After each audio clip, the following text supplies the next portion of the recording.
Welcome to Channel 17, the Town of Colonie Government Channel.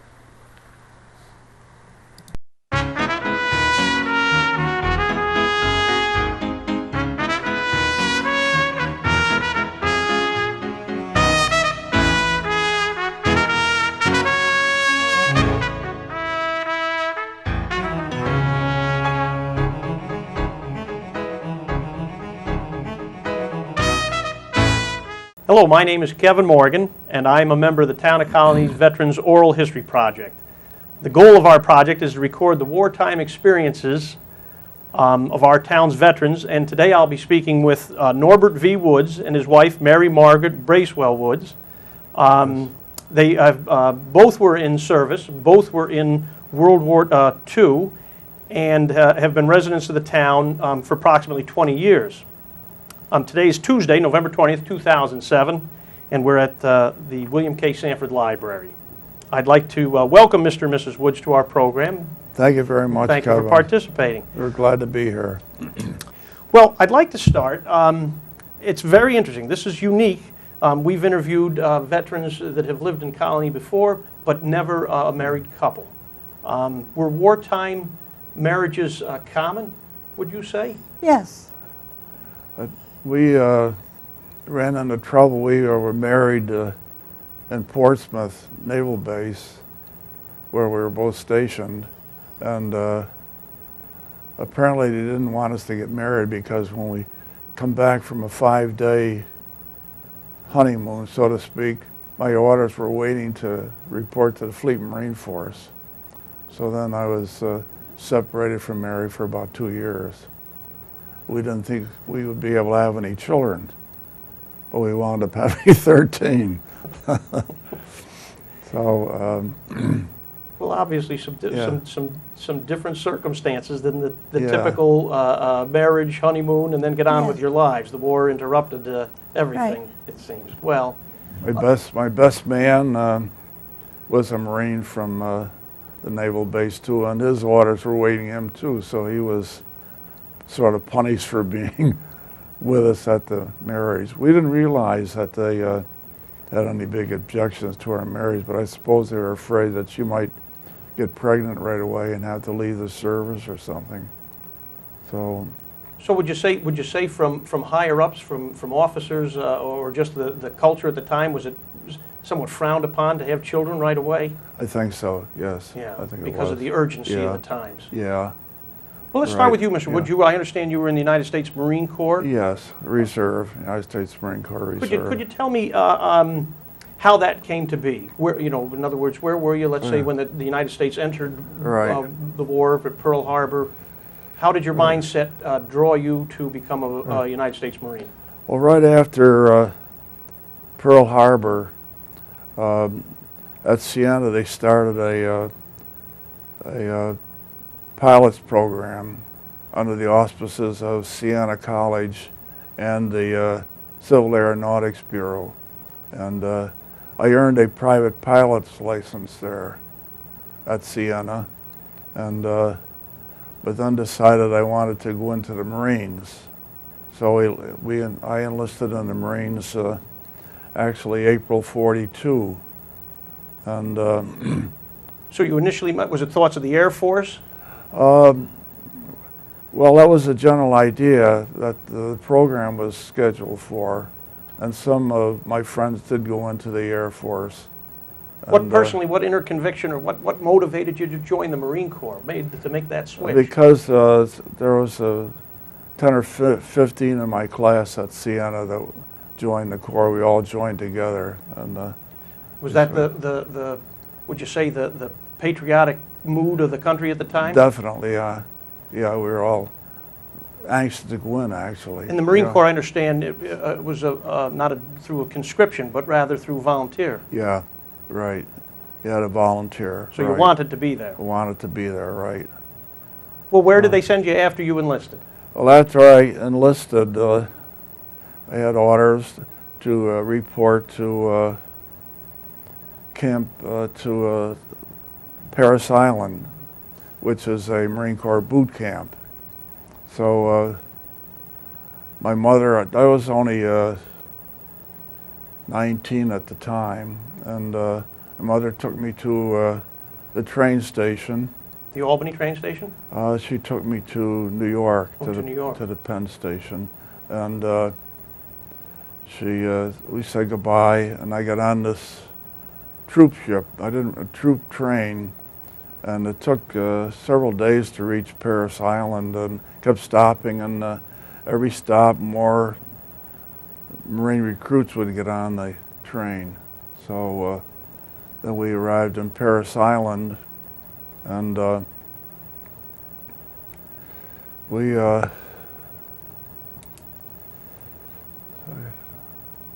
trying to gather my thoughts there. That's all right. And when we arrived there, they had us all fall out, and they marched us and they shaved our heads and took our clothes away, and we had to ship them home right away, and they fitted us with Marine clothing, and then we began boot camp, which was very tough. Had you been an athlete well, in high school or college? I had played football and boxing at Siena. They had no official teams in, but they were building up to have, and they were sort of an intramural team. So I did boxing there, and I did some football. And at Paris Island, how would you rate the experience of boot camp compared to any physical training you'd had prior to that? boot camp was really tough. I really believe at that time that you could be killed out there, and nobody would either know the difference or suffer the consequences. And it turned out to be true, because a little later, one of the drill sergeants marched a platoon of Marines out into a swamp area, and 23 of the Marines actually died there. So during the time I was at boot camp, I never saw an officer, and the drill instructors, mostly sergeants or some PSCs, some corporals, had complete control over you. So we had some interesting experiences there. But it turned out they had to turn a civilian into a soldier, to a Marine, sort of a killer in a short period of time. Did you regret the decision to join the Marine Corps? Or no, I never regretted the decision.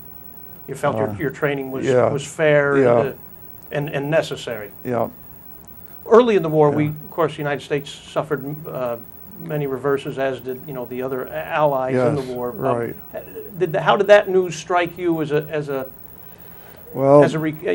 the Marine Corps in boot camp? Right. What was your attitude? Were you anxious to get to the action? Yeah, we were anxious to get to the action, and for some reason, you didn't have much fear. You didn't think about it. I guess you're just anxious to get. Well, because we didn't know that much about it either. Yes. The thing, and. When I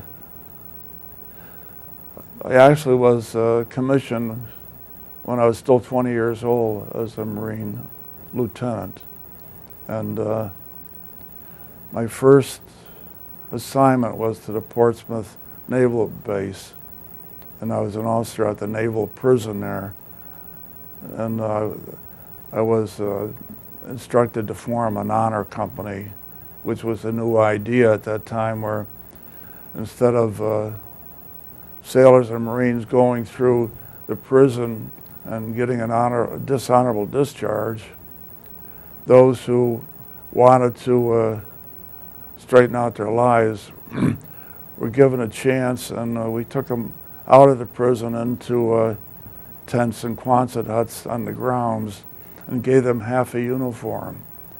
And if they finished the training satisfactorily, they could go back into service. So it sounds like an early attempt at the rehabilitation. Yes, absolutely. Now, right. So the military maintained a prison in Portsmouth, New Hampshire, right, for the purpose of correcting their own... For the purpose of giving them bad conduct discharges and getting them out dishonorable discharges. At this point, how far were we into the war? The that was in when was that, Mary? 42, 43, 42. 43, right in there. 40. And that's when Mary and I met at Portsmouth. Well, all right. Yeah, and that's what I'd yeah, like to ask right. you a question, Mrs. Woods. At the time, let's start with you. How did you first learn, of Pearl Harbor, and what motivated you to join the service? Well, I remember walking in the park with my girlfriends in Iowa City. I worked at the University of Iowa. And early snow, light snow, and walking home, we heard the news. So, Were you shocked? yes, we were. And so I tried right away to get into the service. I went to Des Moines and took the test, and the lady said something about officers. At the Naval Recruiting Office, Yeah. right? I said, what's officers? She said, well, if you have a college degree, you can apply for officers. And I said, well, I have a college degree.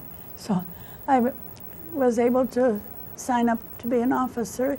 And I also sent a letter saying, will I be reporting? And I also got a mimeograph instructions by return mail to report immediately. So I'm fascinated to hear you actually both wrote letters to the military asking them to accelerate Yes. your entrance into Yes. the war. Or at least to let us know about it so we could settle down. Would you say that? Would you say that was? Were you unique, or do you feel that others felt the same way? I kind of think we were unique because all my friends at Siena that were in the Marine Reserve just let nature take its course, and they finished they graduated with that at Siena, and that would be 43, and then from there they were sent to other colleges for training. Instead, I was taken out my last year at Siena, but I got full credit from Siena for the 4th year. But I had to report to Paris Island, and I was therefore commissioned before my other friends were.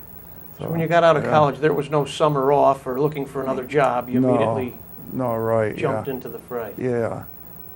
So everybody seemed anxious to go in at that time. Probably Okay. different today, maybe. Well, it's interesting to Yeah. feel that people were so motivated. Yeah, right. And that's when Mary and I met at Portsmouth. And I think I mentioned to you that we were only engaged, how long? But 3 months. About 3 months. How was it that you, Mrs. Woods, how was it that you got assigned to Portsmouth? I was in Northampton. I was in Massachusetts? For in training. Holyoke for college for 1 month, Smith College for 1 month. And what type of training or education did the That military was give? just boot camp. I And see. then Radcliffe for 2 months, where I took supply training at Radcliffe. And then I was assigned to Portsmouth, New Hampshire. What was your impression of the boot camp that you were enrolled in? Oh, it was very nice. I was in Holyoke College for a month, and we learned drilling, marching, and classes. Had you And traveled outside of Iowa much No. prior to that? No, So what an experience this it must was. And at Smith was also a very nice college. Went to see the college atmosphere in Radcliffe for 2 months, and Boston. We were in Boston then, and so then I was up in Portsmouth, New Hampshire for my entire duty. Were there many women from the Midwest? Or Yes, were they, yes. they were? I was on a train. I took a local train to Chicago, and in Chicago got on a big train full of women going into the service. And then we landed in Northampton, Massachusetts. We were taken Let me ask you, how did the waves differ from the spars? Spars were Coast Guard, waves were Navy, is that? That's right, right. yeah. Okay, And then there were Lady Marines also. They were called BAMs. interesting. Yeah. So, And how was you said you attended some officer training as Yes. well? yes, and marching and Navy recognition. We trying to learn to identify planes by their silhouettes. And of course, the idea was for every woman that could take a man's position here at the home front, a man was available Right. to go to sea. Yeah, I was on duty at Portsmouth, New Hampshire, which is a submarine base, and we supplied electrical equipment to the submarines and built submarines. We would see them go down the launch. So you had the access and, water. and would be able to see the completed project Yes. when they Yeah. launched the. Yes. What was it? What describe for me a submarine launching? What Well, they would slide down a ramp and land in was the there water. much fanfare? Uh, Were people gathered? a little, not too much, No. a little. And Would they break the I- bottle of champagne on yeah. the bow? And, right. And I lived in various places in Portsmouth with other waves. And one place where I lived in York Harbor, one lady that I lived with was married to a commander of a submarine, and he was stationed in Hawaii, and she was from Hawaii, but she thought he would be do some local duty there. So I lived with her in York Harbor. how did So- your parents feel about you Oh, joining? they the were military? very happy that I was in the service. So we lived right next door to a lobster, and we saw great big tunas come in and hung up. It was an interesting atmosphere. Yes, I can imagine. When I first met Mary, was at the Officers Club of Portsmouth, and she had a bottle of champagne in her hand. I had never had champagne. My father didn't drink, and I kept missing the champagne. So it was Halloween, so I went to the Officers Club and bought a bottle of champagne and had it put on ice for that evening. So the female counterparts were allowed to use the same officers' clubs. Yes, I see. it was a Halloween party. I went as Pistol Packin' Mama. Now, where was that character from? Was that? Oh, it's a song. Oh, I see. That was- Pistol Packin' Mama, lay that pistol down. I saw Mary leaving with the champagne, and I got up and I left the group I was with and went to her and asked her to dance. didn't I? Right. Yeah. And I could show you the very spot on the floor where I looked up at him and thought, well, he'd be nice. Had you noticed each other No. at all? It No. was at that moment. Yeah. Yeah. So Did you kind of know? Oh, First- well, we got engaged in a week, the next Saturday night. My And goodness. then we got married February 5th. That's So you just- hit it right off. Right. and I think I mentioned to you, Kevin, I don't know whether we were being photographed at the time, but when we got married, we had like a 5 days off, and when I come back, my orders were to go to the Fleet Marine Force at Camp Pendleton, and then from there to the Fleet Marine Force at sea. And Did you anticipate that happening? so no, quickly? no, we didn't anticipate that happening at all. My best man, who was also a Marine at Portsmouth, his orders were waiting for him too, I guess, as punishment for him to be with us. I think they wanted to Discouraged? separate us, so maybe so that Mary wouldn't get pregnant.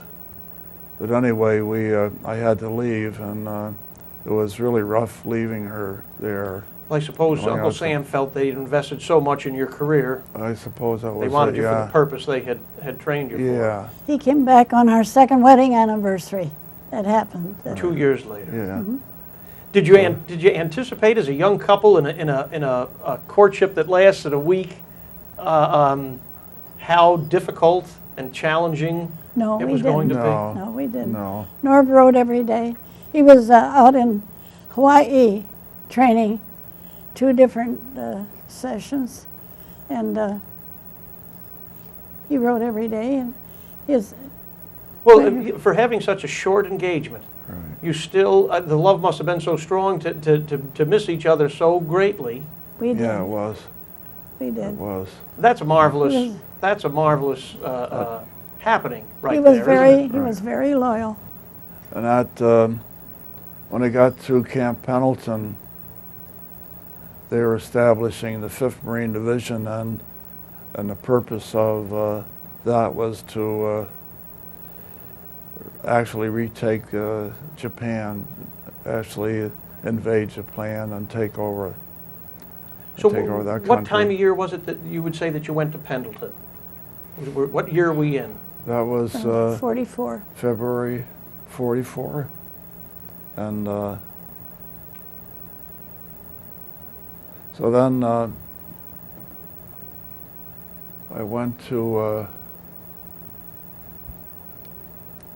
Your training continued at Pendleton, I assume? yeah, went to Pendleton, and then eventually went to Hawaii, where we trained at the Parker Ranch, which is I believe the largest ranch in the world. And where was that located? In Hawaii, Big in Island, Hawaii. Big Island of Hawaii. And even though it was What did your training comprise of there? well, one thing was I wanted to tell you that even though it was the largest ranch in the world, we never saw a cow or a horse, and we trained there. And apparently there was a small mountain there that resembled Iwo Jima, apparently, and they had us train. We didn't realize it at the time, and that's where we had our training. It was all strictly in the field, Was there much hand-to-hand training? hand-to-hand bayonet training, hand-to-hand training, Live fire? live fire, and crawling through under barbed Entanglements. wire with live fire going off over your head. How did that experience That was kind of frightening. make an impression? Yeah, it made quite an impression. Did they train you at night as well? Oh yes, we did a lot of night training, and I remember one time we were out night training, and I was carrying a either a machine gun or a 60mm mortar, I've forgotten, but we lay down to rest for a while, and when I woke up, I heard a sound. It was a train coming right at me, and it looked it was headed right for me, but as it got to me, it veered off. The tracks veered off. I remember being very frightened at that time. So you weren't aware that you had Right. laid down? Yeah, so close next to to the a track. tracks. Yeah. So Was the attitude of the fellows that you were training with still buoyant? Were they still at at that point? yes, they were still.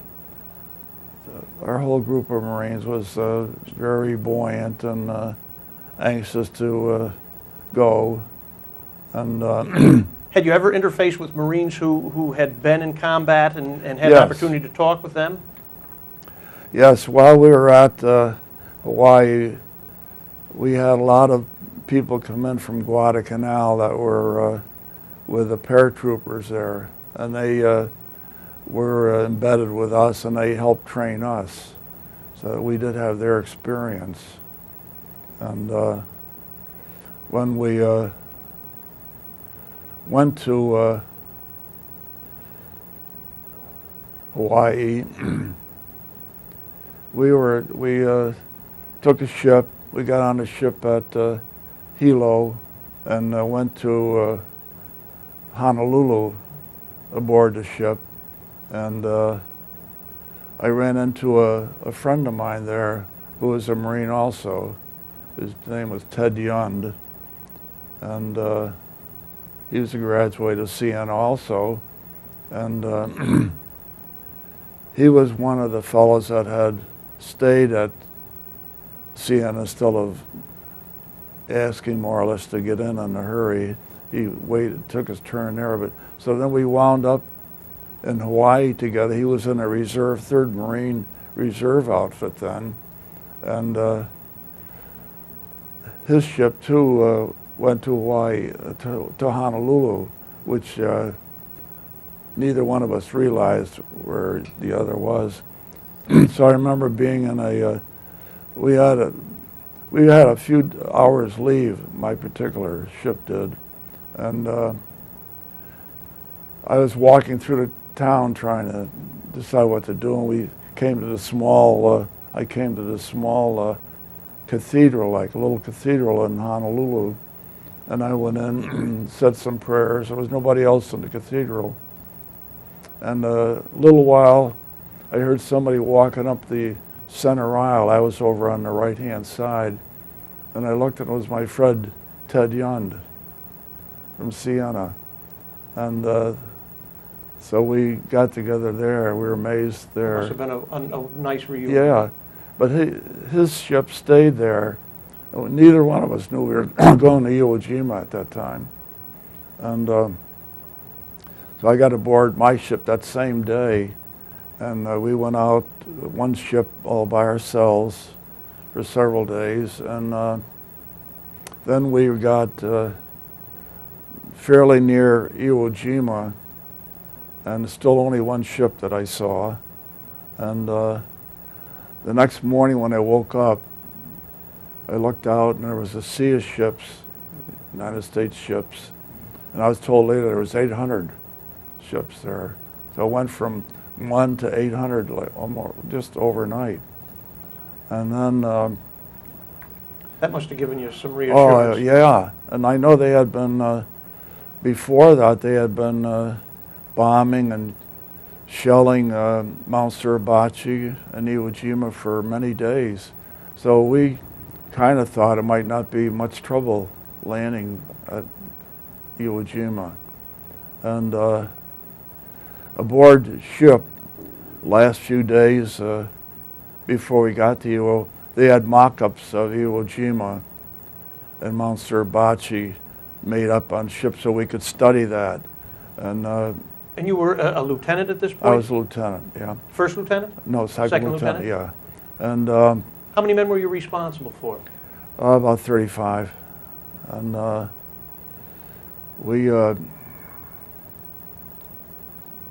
so then the day of the invasion came, and what was that day like? that day was amazing. We had to what was the weather like? The weather was, as I remember, was kind of stormy, kind of rough. The water was rough, and there was a very high smell of diesel oil from all the ships there. So I remember going over the side of the ship onto a rope ladder, climbing down the ladder with all Marines, all our gear, our rifles and packs. What time was it, sir? This, the time we went over was sometime in the morning. I'm not exactly sure, but did you have breakfast that morning? we had, I don't remember, but I guess we did though. I remember being very sick on the trip over to Seasick. one day, yeah, seasick. Did they offer religious services for the men on board? They did, yeah. We had in my case, I was Catholic, and we had a Catholic chaplain, Paul Bradley. He was a Navy officer, and every night he would have the rosary. Anybody wanted to join in, he'd say a quick rosary with us. So, did you find your faith helped you through these times? oh yeah, I did, yeah. But coming down the rope ladder, everybody's in a hurry, and the people were stepping on your hands, and you're probably stepping on somebody else's hands. And then we got to the landing barges and dropped into them. And then we took off from the ship in this landing barge, which was driven by a sailor. And the sailor was in the stern, the rear of the... So it was a joint operation. Yeah. The Navy landed the Marines. Yeah. And we circled for 3 hours. And today the diesel smell bothers me because it was rough and the diesel oil. We didn't get sick to our stomach, but it was a real bad deal. And 2 other waves had gone in before us. I think some had gone in maybe 9 or 10 in the morning. 2 waves went in, landed on. Could you see the activity on the beach? No, we couldn't see much activity. And we thought there wasn't much activity. So. Were our Navy guns firing at the time, or had that ceased? They kept shelling Suribachi, Navy planes, and some of the ships, and so when we landed, I think it was about 1 in the afternoon, and we didn't anticipate any trouble because we had heard nothing from the previous landings. landings. And when our landing barge hit the shore, the sailor had a release to let the ramp down, but the ramp got stuck. So we were kicking at the ramp and trying to get it down, and some of us went over the side, and Russ kept kicking it, and finally it went down and rushed off, and the sailor pulled the ramp up and then backed out to go back to the ship. And as he did, a shell hit our landing barge, blew it up, and killed the sailor. So if it had happened moments before, everyone would have gone. Yeah, it happened just after we got off the... Yeah. So then we went in and... What could have been going through your mind at that point? I mean, you must have felt terrible fear. Yeah. Then, when we landed, all hell broke loose. The Japanese from Suribachi, they were in their caves hidden, and they just kept raking the beach. With artillery or with machine gun or both? With everything. Yeah, they had everything. And, were there dead and wounded on the beach when you got there? That's what I remember landing and trying to dig a shallow foxhole there, and when I got up, I saw a group of Marines ahead of us get up, and they were killed immediately. And I said, "This is for real." Then you realize that what it is. That first time I'd ever seen anybody killed. Right. And so. Were they men you knew? I didn't know them particularly, no. But then it was real confusion in our group then, and I think it was always my feeling that if the Japanese had got together and counterattacked at that time, that they may have been able to drive you off. Drive us off.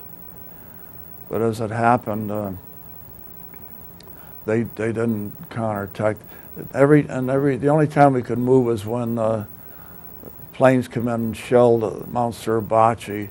Then you had a few minutes to get up and advance. But we were still, the units were kind of mixed up yet. And I heard later that our battalion commander, the 3rd Battalion, 28th Marines, had broken down mentally and had been relieved, and that. So there was a lack of command structure for a period of time. And then our executive officer, a lieutenant colonel or a major at that time, his name was Tolson Smoke, S-M-O-A-K, from the south, took over, and. Were you a completely green unit, or were there veterans of other combat mixed in with you? There were these veterans from Guadalcanal that were with us, and They were primarily our senior officers, and us younger people, so to speak, had the like I was assigned to a mortar platoon. I had a 60 millimeter mortar platoon, and we would try to zero in where our spotters thought the Japanese might be, and then we would fire off the mortars. Could you employ those weapons initially, or was there such chaos it was difficult to even pinpoint where the enemy was? For a while, you wouldn't employ them because you didn't know where your own troops were. So did you carry rifles as well, I assume? You know, we carried, officers would carry carbines, which are, the ammunition is put in with a magazine that shoves into it. But we found that the magazine would become, any dirt in there would mess it up, and you wouldn't be able to shoot when you wanted to. So the officers threw away their carbines and got the M1 rifles, which they performed better under the adverse conditions. They went in, the shells went in different. They were inserted in from the top. And Iwo Jima was a volcanic island? Iwo Jima was a volcanic island, and there was many hours that we spent in a foxhole at night that you had to keep turning. The ground was so hot from the heat from the volcano. Really? So was it black, like a black sand, or was it? It was black sand, but not all was black sand. But there was a lot of black sand, and you had to keep turning there in the foxhole to keep from being overheated. Yeah. Were you able to get off the beach that day? We got off the beach partially. Our job was the 28th Marines job was to cut off Mount Suribachi from the rest of the island, and the other regiments were instead of going, they would turn right, but we had to cut off Suribachi, and the others went up towards the Japanese airfields. And there was when we cut off Suribachi, they gave us had a couple hours to spare, and we were still near the beach, so I went down to the beach, hoping I would, on the off chance I might see my friend Ted Young, and I ran across him right away. He was unloading ships, so I took him back to Mount Suribachi, and we showed him there. And then I was there when part of our regiment raised the flag on Iwo Jima. We were at the bottom, then my group, but. How many days before or after your initial landing, how many days of combat were there till you saw that flag raised? Well, we landed on the 19th, and the flag was raised the 23rd. And at that time, the admirals and the generals declared the island as secured, but it was far from secured. And most of the terrible fighting took place after that. But I don't know why they do that, but I guess they have a reason to call it secure. So American Marines were still being killed after those days? Yeah, probably most killed after that then. What was the landscape like after it had been ravaged so? The landscape was all very rugged. A lot of shallow holes and some rock area. I remember one time when a shell hit near me and knocked me down, and sort of shocked. And when I got up, I wandered over to a shallow foxhole where there was 5 Marines laying there, and they were all dead just from the shock of the shell landing. Concussion. Near the So, and then seated up. We didn't see too many Japanese, of course. They were pretty well hidden. But I remember one time when we were proceeding towards the Japanese-held airfield that we came across a group of Marines, a group of Japanese soldiers in a cave, and they were all at the front of the cave, and they were talking, and so we sent back for a Japanese interpreter that we had with us, and had him come up, and he said that he shouted down to the Japanese soldiers that they should surrender and no harm would come to them, just come out with their arms up and no harm would come to them. And he kept saying that, and all of a sudden all these Japanese came out waving the swords and yelling "Banzai," and of course they were mowed down right away because they come out as though they were aggressive. attacking. Yeah. So I remember that happening. And I found... I'm sorry to interrupt you, but I just found out later that at that time, about that time, my Marine friend, Ted Young from Siena, he and I were on the same line, but we didn't know each other. I was with the 5th and he was with the 3rd, and that he was wounded seriously at that day, but I didn't know about that till after. he recovered? Yeah, he recovered, yeah. He just died 2 weeks ago, my best friend. Sorry yeah. to hear that. Yeah, and so it was a strange thing that happened too. And I remember at some nights Japanese planes would come over, and we had a lot of anti-aircraft guns, and you would see the shells go up in the air, and some of the Japanese airplanes would dive in and kamikaze type pile into some of our ships. The supply ships that would be in the Yeah. region. There wasn't, so day or night, there wasn't much rest. No, and all night long, which was a good thing that we liked, was that some of the H ship or some of the ships would send out shells over Iwo, and they were a flare coming down on a parachute, so it constantly lit up the whole area all night long, more or less. And that was something that Yeah, you appreciated at the yeah, we time? appreciated it. And why yeah. would that be?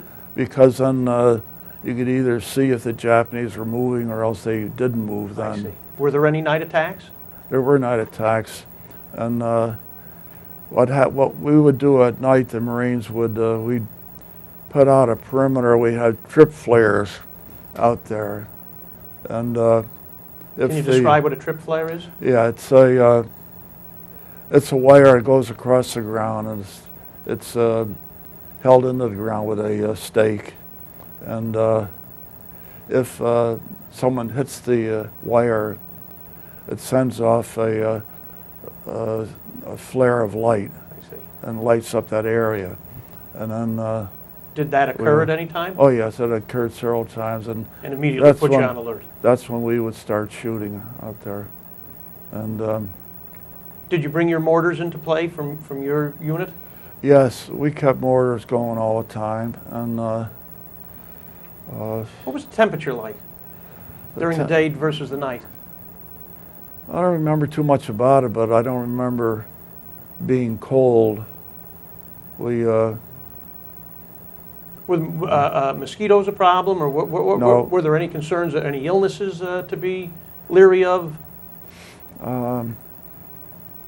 no. I saw some casualties would happen because Marines having to relieve themselves might hop out of the shallow For the protection of the Protection. shell hole? and Or jump foxhole. up to relieve themselves and get killed.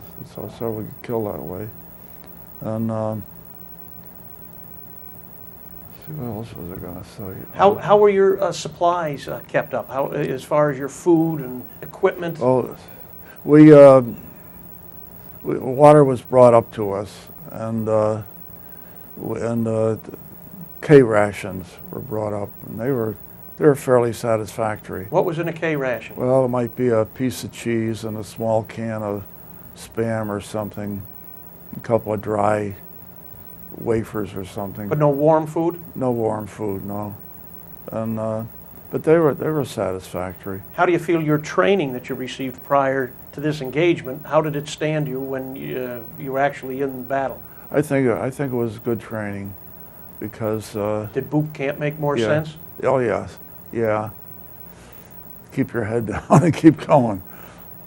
Did the advice of veterans who had seen combat factor in? Did that help you? Oh yes, yeah. It did help a lot. And Did you ever think how some survived and some didn't? yes, I often think of that. Right. I know that when one time when we had been awakened by a trip flare, and had started shooting and throwing hand grenades or something, I get hit in the forehead with a piece of something, but it made a mark. I just put laid a piece of Band-Aid on it, and that was all to that. And then another time when we were at another area, I'd taken off my helmet and put it in my lap, and a shell hit the helmet and spun around in the helmet. So strange things happen like that. To know at any time. Yeah, yeah. So even when we eventually, after 36 days of being on EWO, we were told to load back on a ship that the Army was coming in to take over to maintain the island. And on the way back to the beach in our ships, there were snipers still shooting at us. So Even as you exited? Even as we exited. Now, Mrs. Woods, if I can ask you questions, all this time, did you know where your husband was? Yes, it was in the paper that that they were fighting on Iwo Jima, and they would say they made 400 yards today, and it did seem to go very slowly. And they talked about how thick the bullets were, and I was so sure that he would be safe and protected. I said I didn't care how thick the bullets were. But then when the battle was over, we didn't hear from him for about 36 days. And the reason that we didn't hear was that he was on this big troop ship coming back. It took a long time. So all mail was held up at that point? Yes, Yeah. and so then we did get good and worried after. But while the war was going on, I think his mail was still coming through or something, because They had an email type of little piece of thing, paper. a little piece of paper that was photographed or something, wasn't it? Remember? Yeah. The victory mail? Yeah, Yes. sort of the victory mail. And So you went for a period of time, you knew he was on Iwo Jima, you knew he was in harm's Yes. way, but you had a firm belief that he would come through it. She knew Yes. I was with the 5th, and I was, until it was all over. Then when it was all over for a good month, and we didn't hear from him, then we started worrying. Yes. So then we. So how was it when you finally got the mail came through? Oh, If well, you- we were delighted. Yeah. His mother and his brother and sister. Had you been and in I. contact with his family? Yes, yes, we were all, we were together at various times. Then, So let me ask you that, how the role of family in such uncertain times? The support network yes, helped you get through? yes. His family lived in Schenectady. I was from Iowa, and I You hadn't gotten back to seeing your own folks? no. And so I enjoyed being with his family very much. Would you Reassuring. stay with them from time to time if you had to leave? Yes, I did. How were the holidays? I mean, you were away from each other for 2 years, so I think I went Thanksgiving, there. which we're close to now, and Christmas, and all the holidays came and went, and birthdays and things, yet you still weren't together. I think I went to Schenectady. I was aboard ship on the way to, we went, first after Evo, we went back to Hawaii, back to the Parker Ranch, and we started training again, the same thing, out in the field every day and night, and then the atomic bomb was dropped, and at that time we were happy about that, only, and because we knew that was sort of the end of the war. Later on, I was feeling that maybe they should have dropped the bomb on Iwo where it wouldn't have killed any civilians. But in any case, when we were, right after the bomb was dropped, we were told we were going to Hawaii. My division, 5th Marine Division, was actually going to be the first troops to land in Japan. And even though the treaty had been signed aboard ship, we went in as though armed, completely prepared, all the ammunition and everything, because we didn't know how it would affect the Japanese. We didn't think that they would let us come in. Yeah. The agreement. So we landed. And what was the experience? Well, we landed on Sasebo, Kyushu, southern islands, and we landed, and there was and what type of landing? Did you land at a dock, or was it still an amphibious? Still an amphibious thing. See. And there were no women or children around, so I guess they had taken off and hidden them for fear we would rape and pillage and so on. But when they saw that we didn't do that, the women gradually came out, and so. And did you encounter some of their military right there? Yes. And how were they toward you? They were not too happy. I remember one time my company, at that time I believe I had the company commander then, and I was told to go up to this Japanese armory and to take it over and to take all the weapons and everything out. And I went up to the gate, and he said, "You can't." The Japanese officers, "You can't come in here without a pass." I said, "I don't have a pass, but I have a company Marines right here." So we got in, and we took all the ammunition. We took all the rifles and everything that we could hand out on our shoulders and everything else. I remember I come out. I had 3 Japanese swords, sabers, and a German Mauser rifle, which was completely in cosmoline. In other words, that had never been Brand used, new. and which showed the Germans were Their coordinating. influence, they were supplying them. Right.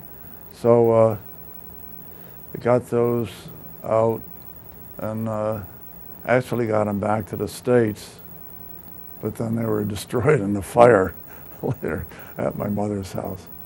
So, but anyway, every Marine, whether he was an officer or a private, could take as many weapons out as possible.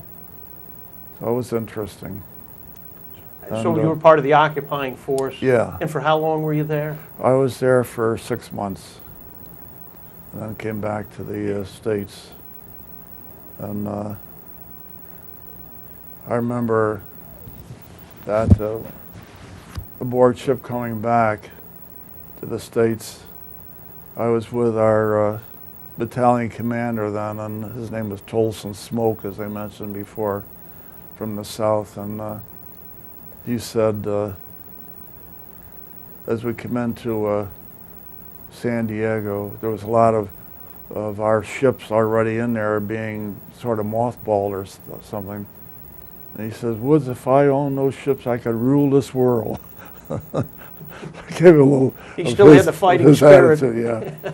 I remember once on Iwo when he told me, he said, how'd it go? Well, he asked me how far something was away, I think like a Japanese tanker, or a tank anyway, and I said, I think it's about 500 yards, Major. And he said, no, Woods, he said, I think it's more like 200. I said, I don't think so, Major. He said, Woods, I don't give a shit how far it is. If I say it's 100, it's 100. His word was absolute. Yeah. But otherwise a good officer? Yeah. Yeah, he was a good officer, yeah. He was a very good officer. So that drew, you pulled into San Diego, the war for you was over, you'd had, what, did you have to have points, or you'd had enough time in? You had to have so many points, right. Did you recognize what a great event it was in your life at that point? No. It was just an experience that you were going through. We came back and met in Loudonville there, and when did you two first get to see each other? We owned a house. In fact, the property's still in our family on Route 9. Just a ways down from Siena College, and near the intersection of Osborne Road and Route 9. There's a little park there now, and we across from us was a farm, actually, Loudonville. I remember Father Ben from Siena College. He was a big, fat, jolly, very smart priest. He would ride by this farm, and he'd always yell at the cows, moo, and they'd moo back at him. So, let's see, what was I going to say then? Well, I wanted to ask you how, Mrs. Woods, what's your recollection of your first reunion? Now, you'd been away for 2 years. Your husband has come back. Well, actually, safe and sound. Actually, he came back on a train called the El Capitan, and Santa Fe. Yeah. And he stopped off in Burlington, Iowa, because my folks had never met him. So we thought, and when he came back, we knew we'd be busy, so we thought that was a good time. So we met near Burlington, Iowa, which was where I was born and grew up. And we stayed there 2 weeks, and then we got back on the train and went to Schenectady. Did the folks approve of everything? Oh, yes. They were delighted with... I remember when I got into Burlington area there was there's different tracks there or something, and there was nobody there to meet me, and I was getting real upset about it. And then That's too bad. How'd that happen? Well, it happened because the El Capitan was a very long train, and my mother was older. What we should have done, we should have gone in the train and crossed and gotten out on the other side, but instead we ran around the train, and it took forever. And all this time, Norb thought nobody was there. and I don't know what was part of the being in the war or battle or something, but I was real upset. You expected a little more at first. I know. It was there, but it just wasn't, the timing was off. I was frantic trying to get around this train. I was trying to push my mother on, and I was frantic trying to get to him, but it took quite a while. We got back to... So who saw who first? Well, we saw it together afterwards. We got back to Loudonville, and let's see.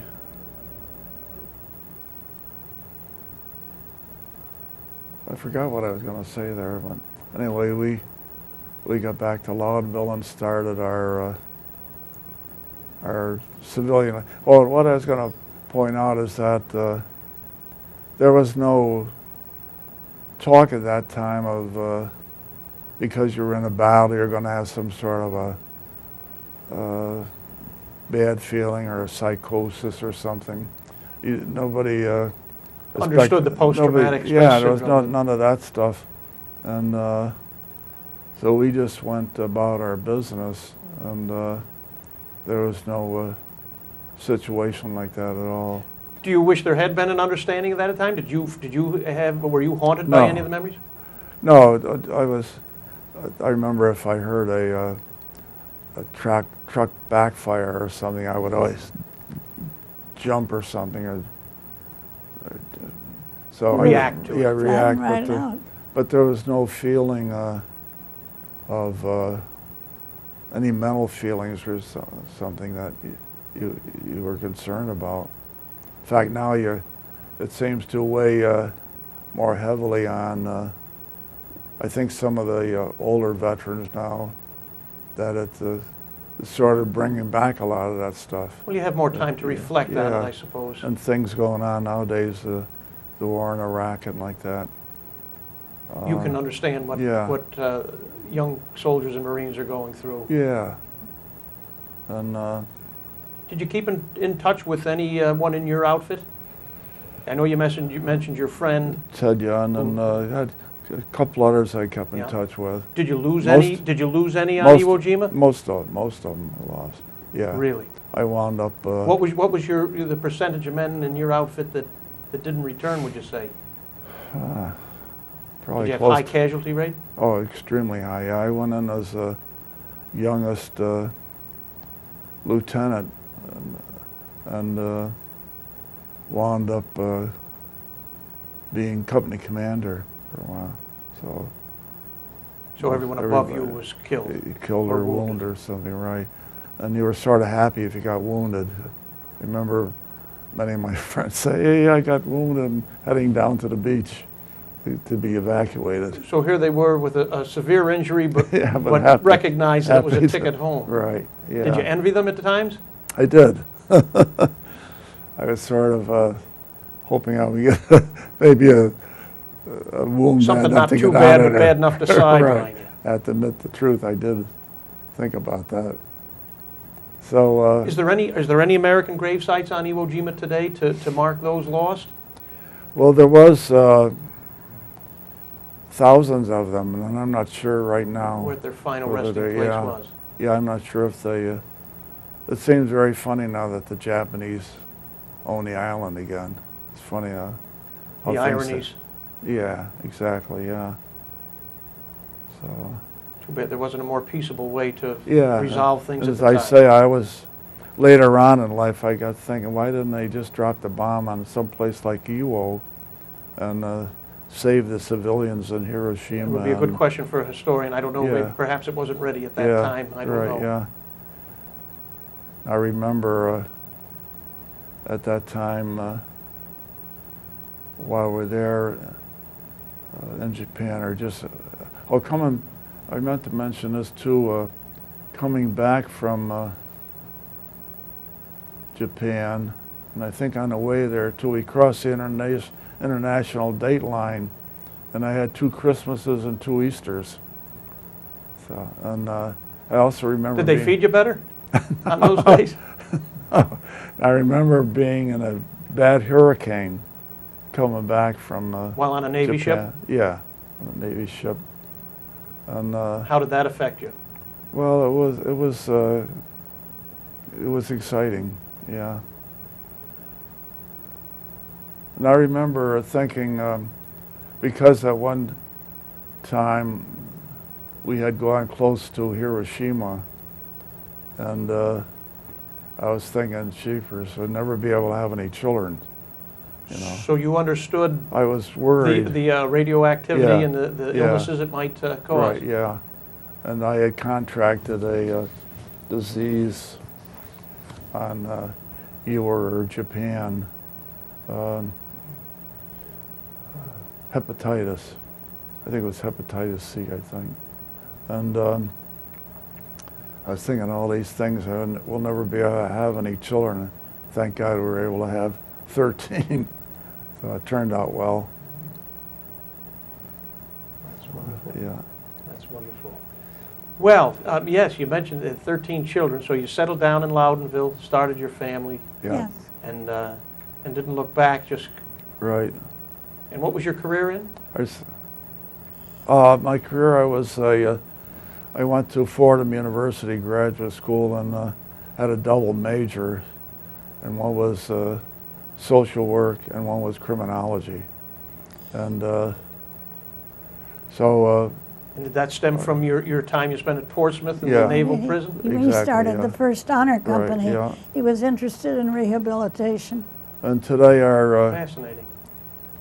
our son Mark lives in Loudonville, and our son Frank does too, on the 2 acres of land that we had there. It runs from is that Old Niskayuna Road and coming down past Yes. Frank's? Old Niskayuna Road and Route 9 goes through to both places. Sure. So, So you still have ties yeah, to still have, the yeah. area. And we stay there from time to time stay with a lot of our kids, different places now. Wasn't that nice? Yeah. Would you, looking back, what an experience it was for you as a member of the Navy, Yes. Waves? Yeah. Yes. But, it was a very Exciting time for you, I imagine. good experience.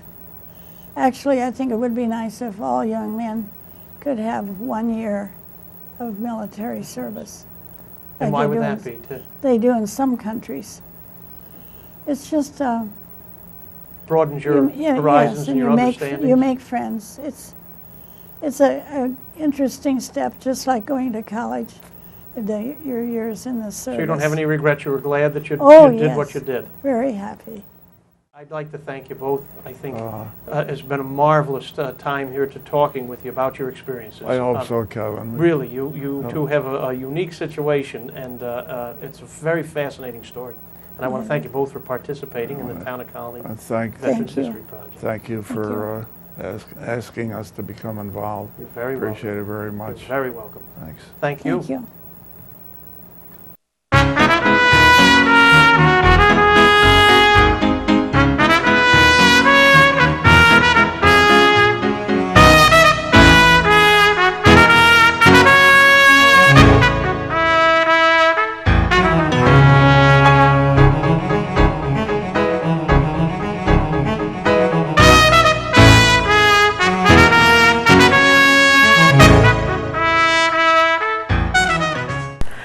Welcome to Channel 17, the Town of Colonie Government Channel.